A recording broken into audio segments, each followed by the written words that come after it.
세계를 사로잡은 건 다름 아닌 한국인의 입맛입니다. 새벽 4시, 뉴욕 한복판의 대형 마트 앞.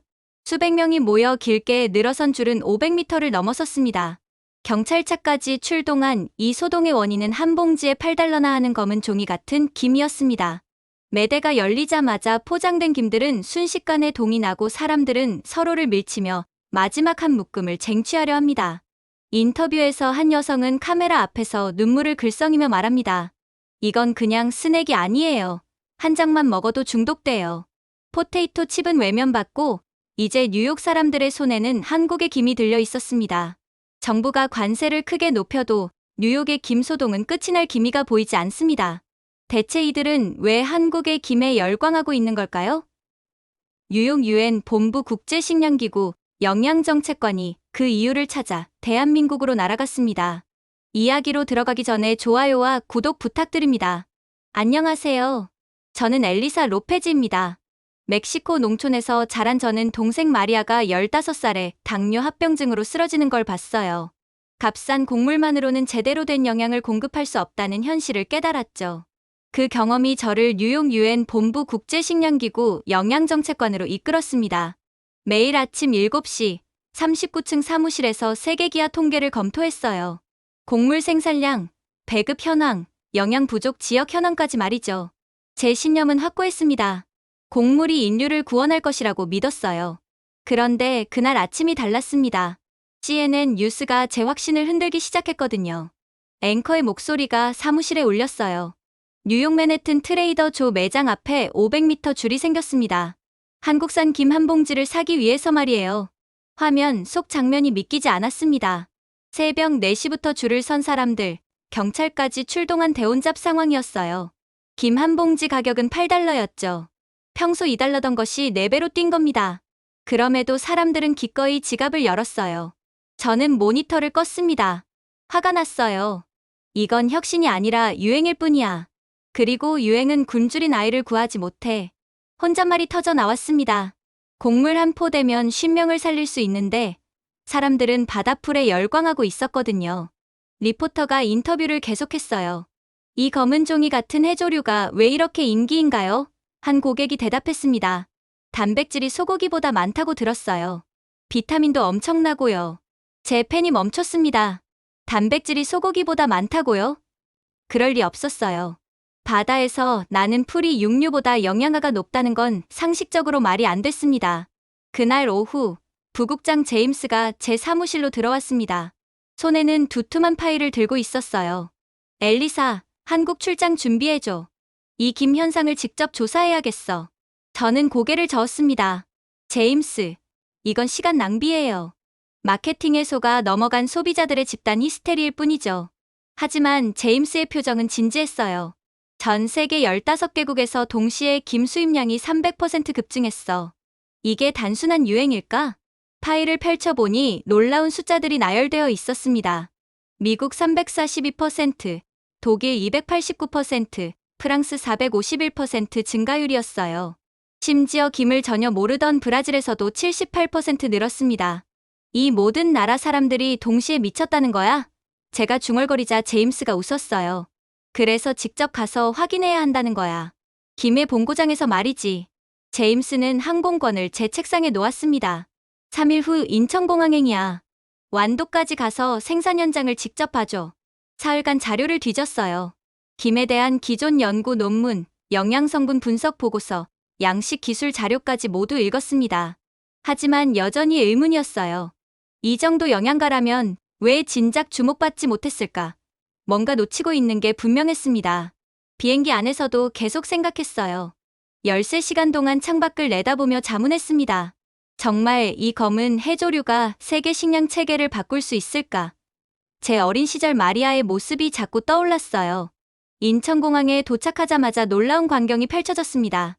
입국장을 나서자 면세점 한 코너 전체가 김으로 가득 채워져 있었어요. 검은 포장지들이 벽면을 덮고 있었죠. 중국인 관광객 무리가 사진을 찍으며 신기해하고 있었습니다. 서울역 편의점에 들렀을 때 더 충격적인 장면을 봤어요. 외국인 관광객 한 명이 김을 카트째 쓸어 담고 있었습니다. 독일어로 뭔가 흥분해서 말하고 있었죠. 점원이 영어로 설명했어요. 하루 구매 한도가 20포예요. 너무 많은 분들이 찾으셔서요. 저는 혼잣말했습니다. 숫자는 압도적이지만 난 아직 맛을 믿을 수 없어. KTX를 타고 목포로 향했어요. 창밖으로 지나가는 풍경을 보며 생각했습니다. 정말 이 검은 종이가 세계인을 열광시킬 만한 가치가 있을까? 2시간 반 동안 계속 의문이 맴돌았어요. 완도에 도착했을 때는 해가 지고 있었습니다. 바다 냄새가 코끝을 스쳤어요. 짠내와 함께 뭔가 달콤한 향이 섞여 있었습니다. 처음 맡아보는 냄새였어요. 숙소 사장님이 말했습니다. 내일 아침 일찍 준비하세요. 김 따는 모습 보려면 새벽에 나가야 해요. 다음 날 새벽 6시, 약속된 장소에서 박준호를 만났습니다. 20대 후반쯤 되어 보이는 청년이었어요. 얼굴에는 바닷바람에 그을린 흔적이 역력했습니다. 안녕하세요, 엘리사 씨. 저는 박준호입니다. 3대째 이 바다에서 김을 기르고 있어요. 배를 타고 바다로 나갔어요. 조수간만의 차가 6m나 된다고 했습니다. 물이 빠지면서 검은 줄들이 수면 위로 드러나기 시작했어요. 그 순간 숨이 멎을 것 같았습니다. 할아버지가 처음 이 바다에 긴발을 놓으신 게 1963년이었어요.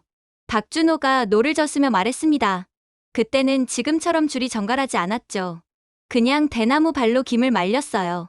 그의 목소리에 자부심이 묻어났어요.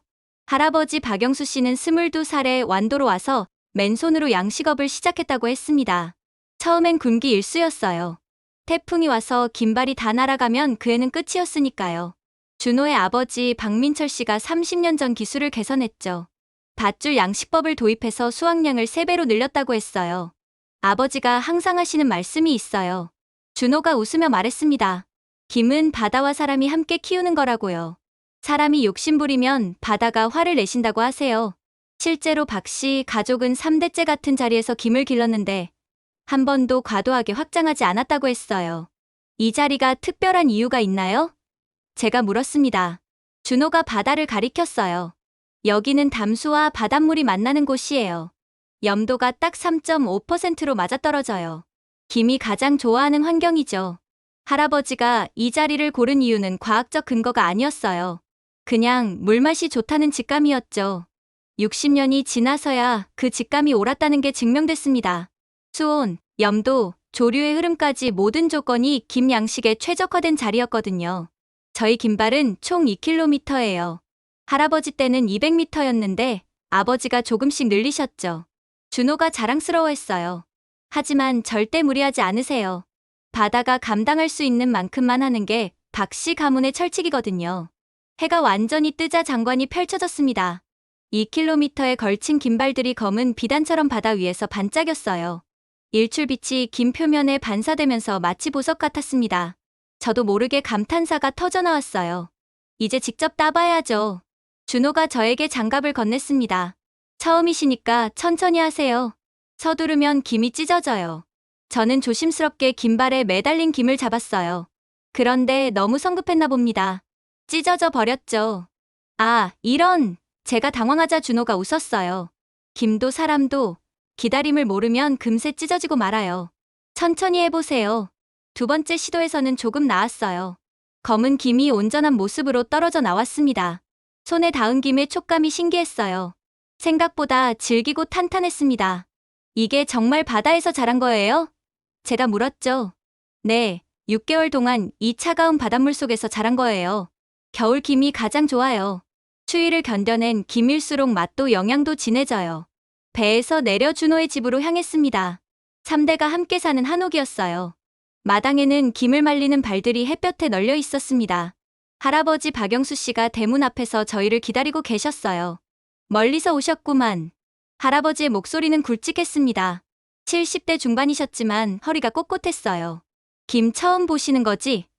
제가 고개를 끄덕이자 할아버지가 웃으셨습니다. 그럼 제대로 보여드려야지. 마당 한가운데 큰 솥이 걸려 있었어요. 할머니 김순덕 씨가 김국을 끓이고 계셨습니다. 이 집 며느리들은 모두 김 요리 12가지를 배워야 해요. 할머니가 말씀하셨어요. 김전, 김국, 김무침, 김튀김부터 시작해서 김떡까지 말이에요. 아버지 박민철 씨도 작업복을 벗고 나타났습니다.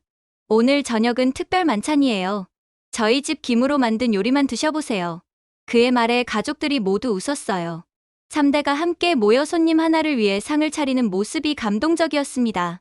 할아버지, 왜 하필 김을 선택하셨어요? 제가 궁금해서 물었습니다. 할아버지가 잠시 생각하시더니 대답하셨어요. 그때는 먹고 살기 바빴어. 그런데 김만큼 손이 덜 가는 작물이 없더라고. 심어놓으면 바다가 알아서 키워주니까. 하지만 쉽지만은 않았다고 했어요. 태풍이 와서 김발이 다 날아가면 그 애는 굶었어. 1987년엔 정말 힘들었지. 9월 태풍에 10월 태풍까지 연달아 와서 김발이 하나도 안 남았거든. 할아버지의 목소리에 그때의 고생이 묻어났습니다. 그래도 포기하지 않으신 이유가 있나요? 제가 다시 물었어요. 이번엔 할머니가 대답하셨습니다. 김은 우리를 배신하지 않았어요. 힘들 때마다 더 맛있게 자라줬거든요. 사람 마음을 아는 것 같았어요. 준호가 덧붙였습니다. 할머니가 항상 하시는 말씀이에요. 김은 바다의 선물이라고요. 우리가 정성을 다하면 바다도 정성을 다해 김을 키워주신다고 하세요. 실제로 박 씨, 가족의 김 맛은 완도에서도 유명했다고 했어요. 저녁상이 차려졌습니다. 정말 김으로만 만든 12가지 요리였어요. 김국, 김전, 김무침, 김튀김, 김떡, 김밥은 물론이고 김으로 만든 부각까지 있었습니다. 상을 받고 보니 장관이었어요. 자, 드셔보세요. 할머니가 권하셨습니다. 첫 숟가락을 떠서 입에 넣는 순간 깜짝 놀랐어요. 김국 맛이 제가 알던 바다 맛과 완전히 달랐습니다. 깊고 진한 감칠맛이 혀끝을 감쌌어요. 이게 정말 김인가요? 제가 놀라자 가족들이 모두 웃었습니다. 할아버지가 젓가락을 놓으시며 말씀하셨어요. 김 양식 역사가 참 오래됐지. 조선시대부터 시작됐다고 하니까. 준호의 아버지 민철 씨가 설명을 이어받았습니다. 1600년대에 김여익이라는 분이 처음 김 양식을 시작했어요. 경남 하동에서였죠. 그때는 지금처럼 줄에 매다는 게 아니라 나무 가지를 바다에 꽂아서 키웠대요. 그럼 완도는 언제부터 시작한 거예요? 제가 궁금해서 물었습니다. 할아버지가 대답하셨어요.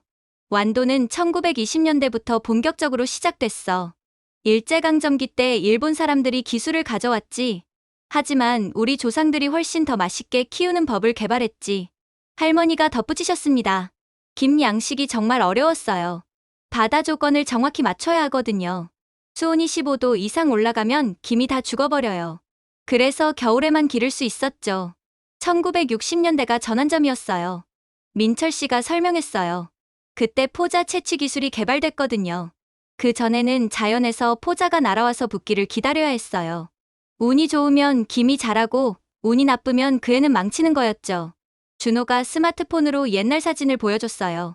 이게 할아버지가 젊었을 때 사진이에요. 보세요. 지금과 완전 달라요. 사진 속에는 대나무로 만든 발을 바다에 세워놓은 모습이 있었습니다. 지금은 밧줄 양식이지만 그때는 죽방염이라고 해서 대나무 발을 사용했어요. 1970년대에 큰 변화가 있었지. 할아버지가 회상하셨어요. 부유식 양식법이 개발된 거야. 그때부터 김 생산량이 10배로 늘었어. 우리 집도 그때 지금 자리로 확장했지. 할머니가 웃으시며 말씀하셨어요. 그때가 정말 바쁘셨어. 새벽 3시에 나가서 밤 9시에 들어오시고 김 말리는 일도 해가 떠 있는 동안 계속 해야 했거든요. 김 양식의 진짜 혁신은 1980년대부터였어요. 민철 씨가 설명했습니다. 냉동망 기술이 개발된 거예요. 그 전에는 김 포자를 자연에서만 구할 수 있었는데 냉동 보관이 가능해지면서 1년 내내 양식할 수 있게 됐죠. 준호가 추가했어요. 2000년대 들어서는 완전히 바뀌었어요. 자동화 시설, IoT 센서, 스마트 양식장까지 생겼거든요. 할아버지 때와 비교하면 정말 다른 세상이에요. 그런데 할아버지가 고개를 저으셨습니다. 기술이 아무리 좋아져도 변하지 않는 게 있어. 바다를 읽는 눈, 그리고 정성이야. 기계는 숫자만 알려주지. 바다 마음은 모르거든. 준호의 막내딸이 대답했어요. 김은 우리 가족의 심장이에요. 할아버지도, 아빠도, 저도 모두 김을 먹고 자랐거든요. 그 순간 제 마음이 흔들렸습니다. 보고서는 제 머리를 채웠지만 이 식탁은 제 가슴을 흔들고 있었어요. 400년 역사와 3대에 걸친 정성, 그리고 바다의 축복이 한 상에 담겨 있었습니다. 내일은 다른 곳도 보여드릴게요. 준호가 말했어요. 정부에서 지원하는 스마트 양식장이 있거든요. 할아버지가 전통이라면 그곳은 최첨단 기술의 결정체예요. 다음 날 아침 8시, 준호가 저를 데리러 왔습니다. 오늘은 좀 다른 세계를 보시게 될 거예요. 그가 웃으며 말했어요. 차로 20분 정도 달려 도착한 곳은 완전히 달랐습니다. 현대식 건물들과 거대한 수조들이 바다 옆에 늘어서 있었어요. 완도 스마트 양식 연구센터입니다. 입구 간판을 보며 준호가 설명했어요. 정부에서 50억 원을 투자해서 만든 곳이에요. 전통 양식과 첨단 기술을 결합한 실험장이죠. 한지호 박사가 저희를 맞이했습니다. 40대 초반으로 보이는 그는 해양생물학 박사였어요. 안녕하세요, 엘리사 씨.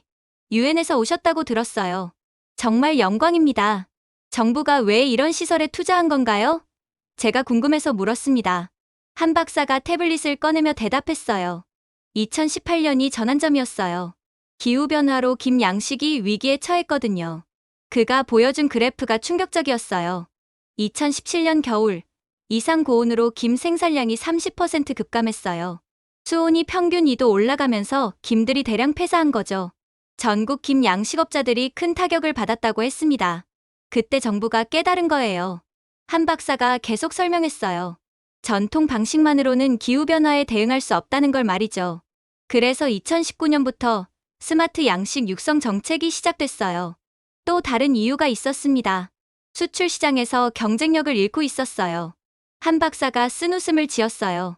중국이 대량 생산으로 가격 경쟁을 걸어왔거든요. 우리는 품질로 승부해야 했는데, 그러려면 과학적 근거가 필요했죠. 실제로 중국산 김과 우리 김의 차이가 뭔가요? 제가 물었습니다. 한 박사가 현미경을 가리켰어요. 세포 밀도가 달라요. 우리 김은 찬바다에서 천천히 자라서 세포벽이 두껍고 단단해요. 영양소 농도도 2배 이상 높죠. 정부가 이 센터에 투자한 또 다른 배경이 있었어요. 일본이 후쿠시마 원전 사고 이후 김 수출을 중단했거든요. 한 박사가 설명했어요. 그 틈새 시장을 우리가 차지할 절호의 기회였죠. 하지만 과학적 안전성 입증이 필수였어요. 여기서는 어떤 연구를 하시나요? 제가 물었습니다. 한 박사가 대답했어요. 김의 모든 것을 과학적으로 분석하고 최적화하는 일이에요. 전통 경험을 데이터로 바꾸는 거죠. 첫 번째로 들어간 곳은 환경제어실이었습니다. 벽면 가득 모니터들이 실시간 데이터를 보여주고 있었어요. 지금 바다 수온이 12.3도, 염도 3.47%, 피 8.1입니다. 한 박사가 설명했어요. 이 모든 조건이 김 성장에 최적화되어야 해요.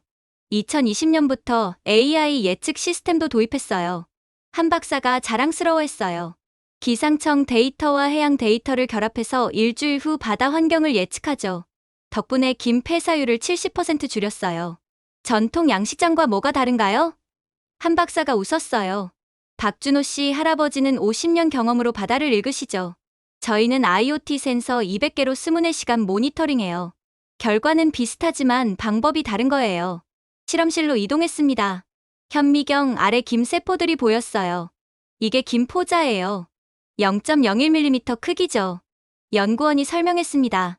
여기서 6개월 동안 자라서 우리가 먹는 김이 되는 거예요. 신기하죠?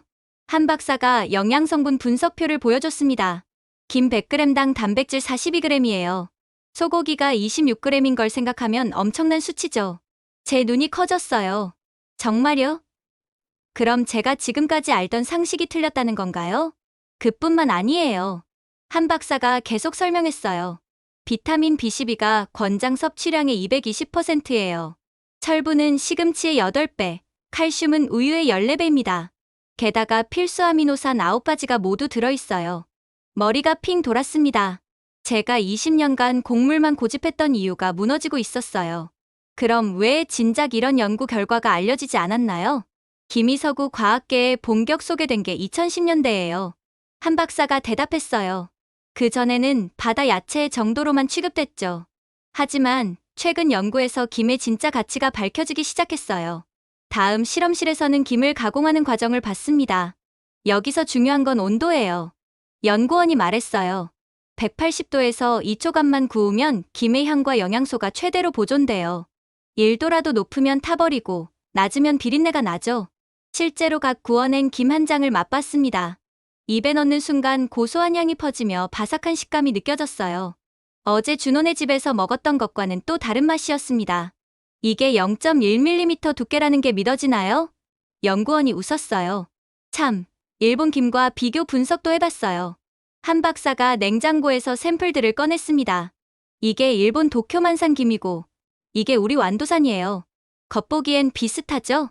현미경으로 보니 차이가 확실했습니다. 일본 김은 세포가 성기고 얇아요. 따뜻한 바다에서 빨리 자랐거든요. 한 박사가 설명했어요. 반면 우리 김은 차가운 바다에서 천천히 자라서 세포벽이 두껍고 조밀해요. 영양 성분표를 비교해보니 더 놀라웠습니다. 단백질 함량부터 차이가 나요. 연구원이 가리켰어요. 일본 김은 28%, 우리 김은 42%입니다. 아미노산 구성도 우리가 더 균형 잡혀 있어요. 맛의 차이는 어떤가요? 제가 궁금해서 물었습니다. 한 박사가 두 김을 구워서 내놨어요. 직접 비교해보세요. 일본 김은 단맛이 강했지만 뒷맛이 금세 사라졌어요. 반면 한국 김은 깊은 감칠맛이 입안에 오래 남았습니다. 일본 김업계에서는 이걸 인정하지 않으려 해요. 한 박사가 쓴웃음을 지었어요. 오히려 김 문화 자체가 일본에서 시작됐다고 주장하죠. 작년 도쿄 해조류학회에서 큰 논란이 있었거든요. 그가 보여준 자료가 흥미로웠습니다. 야마다 켄지라는 일본 해조류 협회 회장이 있어요. 이 사람이 계속 주장하는 게 김 양식 기술이 일본에서 한국으로 전해졌다는 거예요. 사실과는 다르죠? 제가 물었습니다. 한 박사가 고개를 끄덕였어요. 김여익이 1600년대에 김 양식을 시작했을 때 일본은 아직 미역 양식도 제대로 못했어요. 오히려 조선의 기술이 일본으로 전해진 거죠. 더 자세한 설명이 이어졌습니다. 일제강점기 때 일본이 우리 김 양식 기술을 가져갔어요. 그런데 지금 와서는 자신들이 원조라고 우기는 거죠. 한 박사의 목소리에 분노가 섞여 있었어요. 품질 면에서는 어떤가요? 제가 다시 물었습니다. 객관적 데이터로 보면 우리가 압도적이에요. 연구원이 그래프를 보여줬어요. 단백질, 비타민, 미네랄 모든 면에서 한국 김이 앞서죠. 특히 감칠맛 성분인 글루탐산은 2.5배 높아요. 한 박사가 덧붙였습니다. 수출 시장에서도 증명되고 있어요. 미국 시장 점유율이 한국 58%, 일본 23%예요. 소비자들이 직접 선택한 결과죠. 그런데도 일본에서는 인정하지 않나요? 제가 놀라며 물었습니다. 다음 달 국제해조류학회가 부산에서 열려요. 한 박사가 말했어요. 야마다 회장이 기조연설자로 오는데 똑같은 주장을 할 예정이래요. 연구원이 걱정스러워했어요. 문제는 일본이 학계에서 영향력이 크다는 거예요. 잘못된 정보가 퍼질 수 있거든요. 실제로 몇몇 서구 학자들이 일본 주장을 그대로 인용한 논문들이 있다고 했어요. 과학적 근거로 반박할 수 있지 않나요? 제가 물었습니다. 한 박사가 고개를 끄덕였어요. 물론이에요. 우리에겐 확실한 데이터가 있으니까요. 하지만 학회 정치도 무시할 수 없어요. 돌아오는 길에 한 박사가 말했어요. 정부 투자 덕분에 우리 김 수출액이 작년에 6억 달러를 넘었어요. 5년 전 1억 달러에서 6배 성장한 거죠. 일본은 2억 달러에서 정체 상태고요. 제 입에서 혼잣말이 터져나왔습니다. 내가 부정한 건 김이 아니라 내 어린 시절의 결핍이었군요. 20년간 품어온 신념이 하루 만에 흔들리고 있었어요. 과학적 데이터 앞에서 제 편견은 무너질 수밖에 없었습니다. 그런데 동시에 걱정도 들었어요. 다음 달 학회에서 일본과의 논쟁이 어떻게 전개될지 궁금했습니다. 다음 주가 되어 부산국제해조류학회가 시작됐습니다. 백스코 컨벤셔널에는 전 세계 30개국에서 온 해양학자와 식품영양학자들이 모였어요. 저도 UN 대표로 참석하게 됐습니다. 개회식 날 아침, 로비에서 야마다 켄지를 처음 봤어요. 60대 후반의 일본인으로 회색 양복을 단정하게 차려입고 있었습니다. 주변에는 일본 연구진 10여 명이 둘러서 있었죠. 그의 존재감이 상당했어요. 저분이 야마다 회장입니다. 한지호 박사가 제 옆에서 속삭였어요.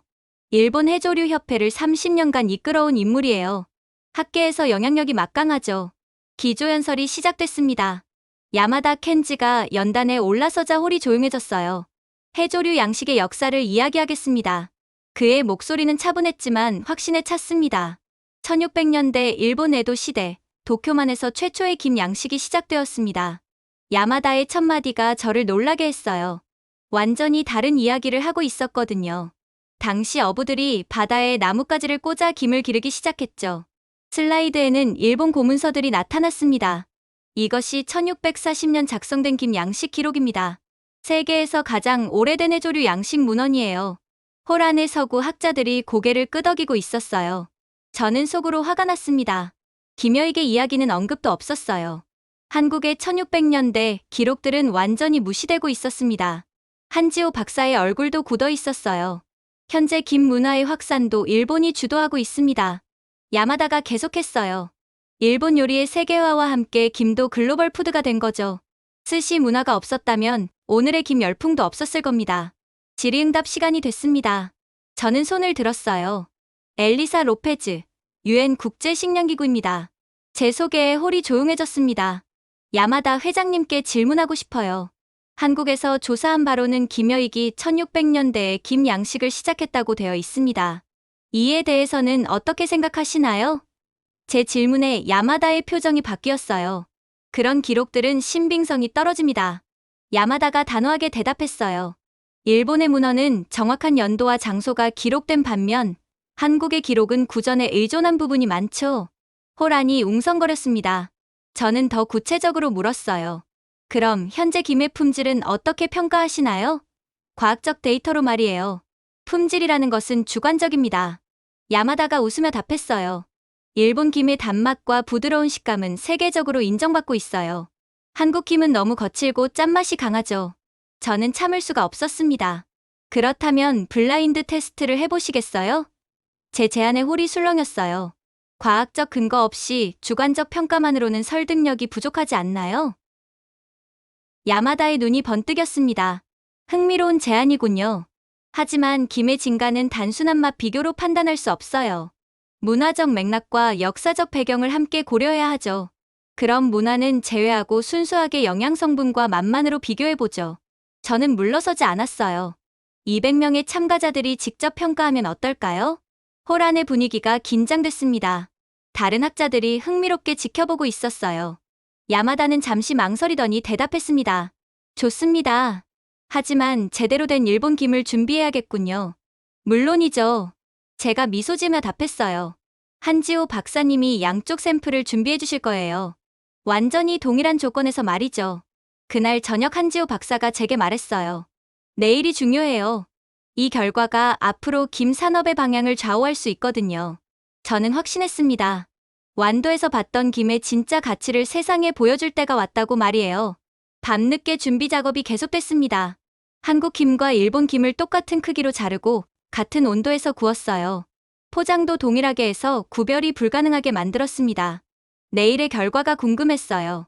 다음 날 오전 10시, 대회의실에 200명의 참가자들이 모였습니다. 30개국에서 온 해양학자, 식품영양학자, 요리사들이었어요. 홀 앞쪽에는 A와 B로 표시된 김 샘플들이 준비되어 있었습니다. 완전히 블라인드 테스트입니다. 사회자가 설명했어요. A와 B 중 어느 것이 한국산인지 일본산인지 아무도 모릅니다. 저희 준비팀도 모르고요. 한지호 박사가 봉인된 봉투를 사회자에게 건넸어요. 야마다 켄지가 앞자리에 앉아 팔짱을 끼고 있었습니다. 표정은 여전히 자신만만해 보였어요. 저는 뒷자리에서 긴장하며 지켜봤습니다. 심장이 빨리 뛰고 있었어요. 먼저 A 샘플부터 시식하겠습니다. 사회자의 지시에 따라 참가자들이 김을 입에 넣었어요. 홀이 조용해졌습니다. 씹는 소리만 들렸죠. 몇몇 사람들이 눈을 감고 천천히 맛을 음미했어요. 5분 후 B 샘플 차례였습니다. 이번에도 같은 과정이 반복됐어요. 참가자들의 표정을 보니 뭔가 차이를 느끼고 있는 것 같았습니다. 프랑스에서 온 미슐랭 셰프가 고개를 끄덕이고 있었어요. 이제 투표하겠습니다. 사회자가 말했어요. 맛, 향, 식감을 종합적으로 고려해서 더 우수하다고 생각하는 샘플을 선택해주세요. 참가자들이 투표용지에 A 또는 B를 표시하기 시작했어요. 투표가 끝나고 개표가 시작됐습니다. 저는 손에 땀을 쥐고 있었어요. 야마다도 긴장한 듯 다리를 떨고 있었습니다. 한지호 박사는 침착해 보였지만 주먹을 꽉 쥐고 있었어요. 결과 발표하겠습니다. 사회자가 봉투를 열었어요. A 샘플 62표, B 샘플 138표입니다. 홀에서 웅성거리는 소리가 들렸어요. B 샘플이 압도적으로 이겼습니다. 이제 정답을 공개하겠습니다. 사회자가 또 다른 봉투를 열었어요. A는 일본산, B는 한국산입니다. 순간 홀이 술렁였어요. 한국 김이 138표로 압승을 거둔 거였습니다. 야마다의 얼굴이 굳었습니다. 저는 속으로 환호했어요. 하지만 겉으로는 침착함을 유지했습니다. 결과에 대한 반응이 더 중요했거든요. 138대 60이라니 상당한 차이네요. 독일에서 온 교수가 말했어요. B샘플이 확실히 더 깊은 맛이 있었어요. 다른 참가자들도 동조했습니다. 감칠맛이 훨씬 풍부했어요. 미국 UCLA의 영양학과 교수가 발언했어요. 개인적으로 B가 더 고소하고 뒷맛이 오래 남았어요. A는 단맛이 강했지만 금방 사라졌죠. 여러 학자들이 고개를 끄덕였습니다. 야마다가 일어섰어요. 테스트 방식에 문제가 있었던 것 같습니다. 그의 목소리에 당황한 기색이 역력했어요. 김은 요리와 함께 먹어야 진가를 알 수 있어요.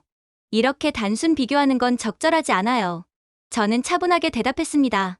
그렇다면 다음에는 요리와 함께 테스트해보죠. 하지만 오늘 결과는 분명해요. 200명의 전문가들이 한국 김을 선택했습니다. 프랑스 셰프가 손을 들었어요. 저는 파리에서 20년간 일했는데 최근 한국 김을 사용하기 시작했어요. 고객들의 반응이 훨씬 좋더라고요. 오늘 결과가 그 이유를 설명해주는 것 같아요. 수치로도 확인해보겠습니다. 한지호 박사가 일어섰어요. 영양성분 분석 결과를 보면 B샘플, 즉 한국산이 단백질 함량 42%, 일본산이 28%입니다. 글루탐산 함량도 2.5배 차이가 나죠. 야마다가 반박했어요. 수치가 전부는 아닙니다. 김의 문화적 가치와 전통성을 고려해야 해요. 일본은 수백 년간 김 문화를 발전시켜왔거든요. 저는 침착하게 대답했습니다. 전통은 뿌리이고 혁신은 열매라고 생각해요. 오늘은 열매가 승리했군요. 홀에서 박수가 터져나왔습니다. 점심시간에 여러 학자들이 저에게 다가왔어요. 한국 김에 대해 더 알고 싶어요. 우리나라에서도 수입할 수 있나요? 관심이 폭발적이었습니다.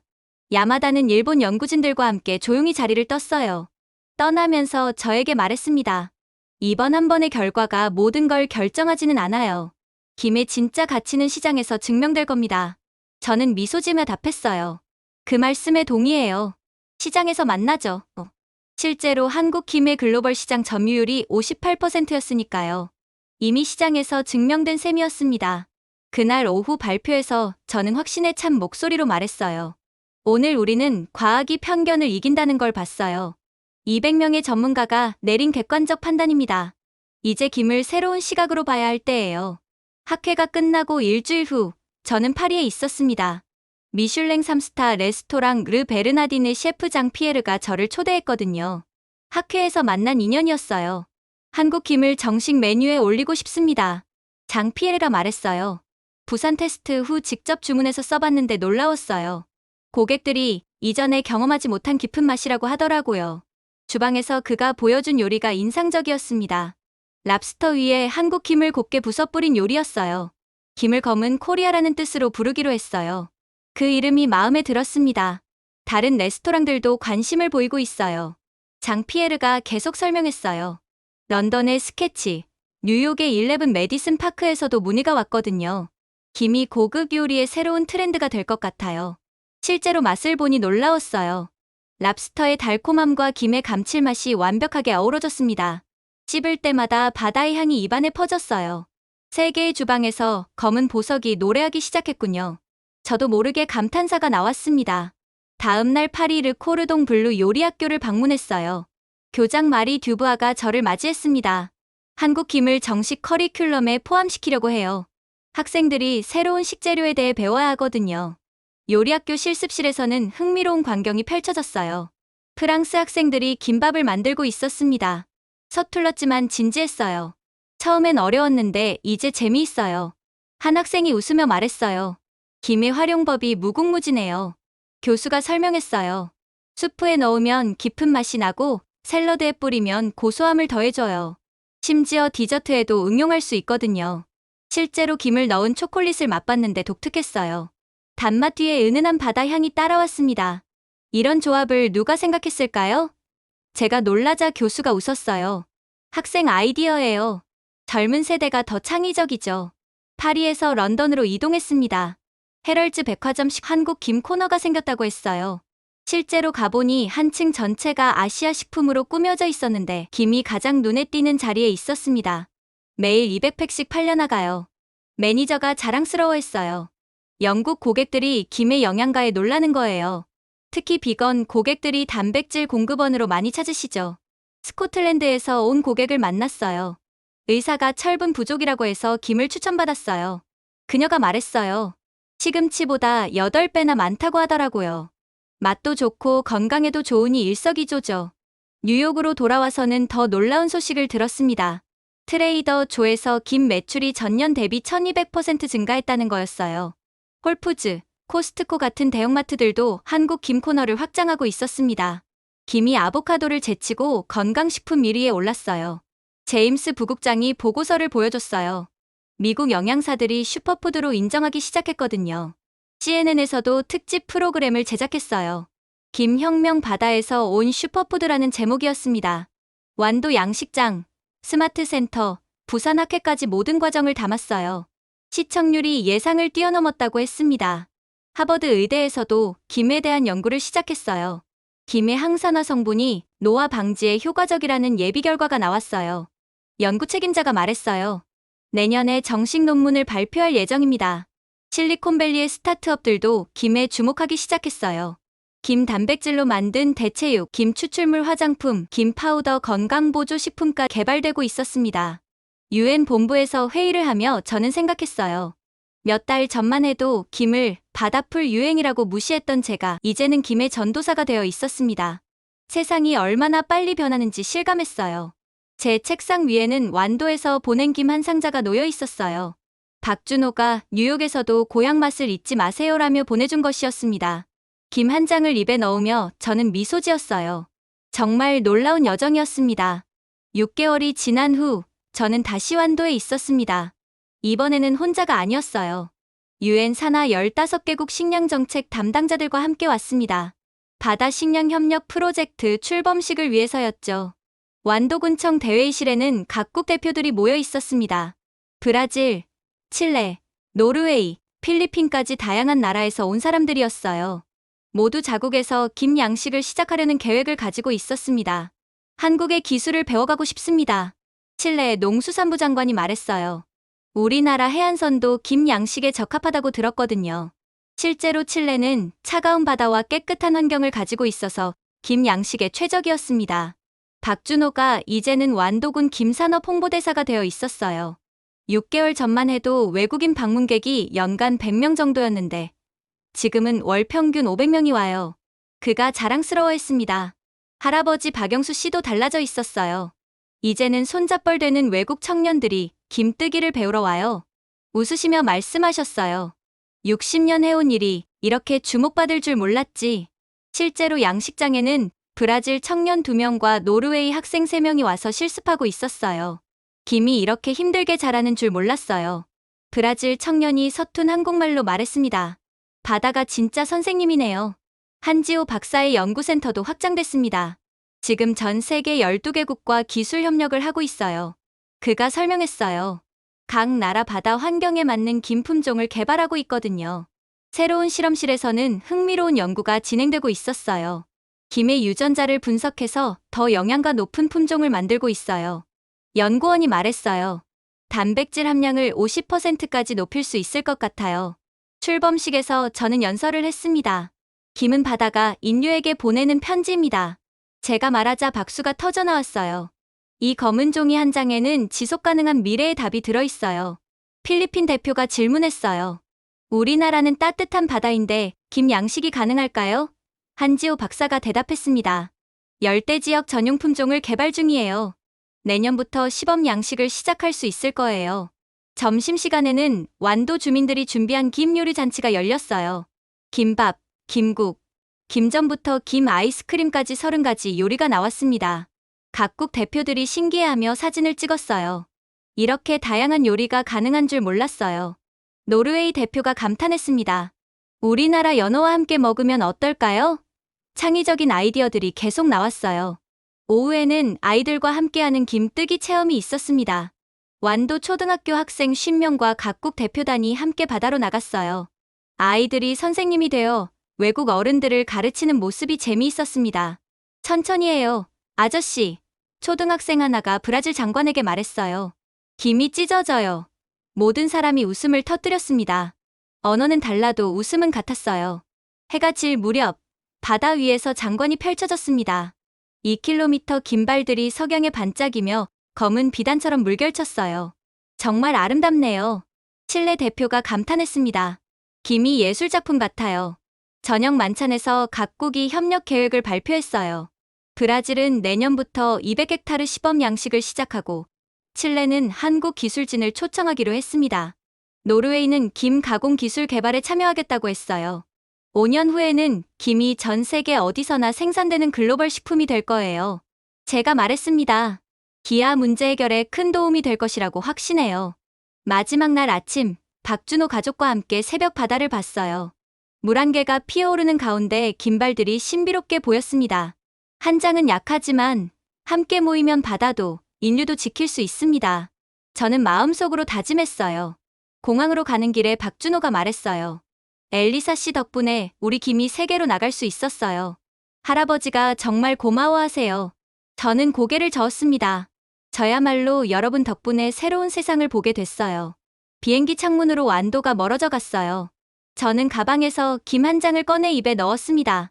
바다의 맛이 입안에 퍼지며 지난 몇 달간의 여정이 떠올랐어요. 정말 놀라운 변화였습니다. 뉴욕 UN 본부로 돌아가는 길, 저는 새로운 프로젝트를 구상하고 있었어요.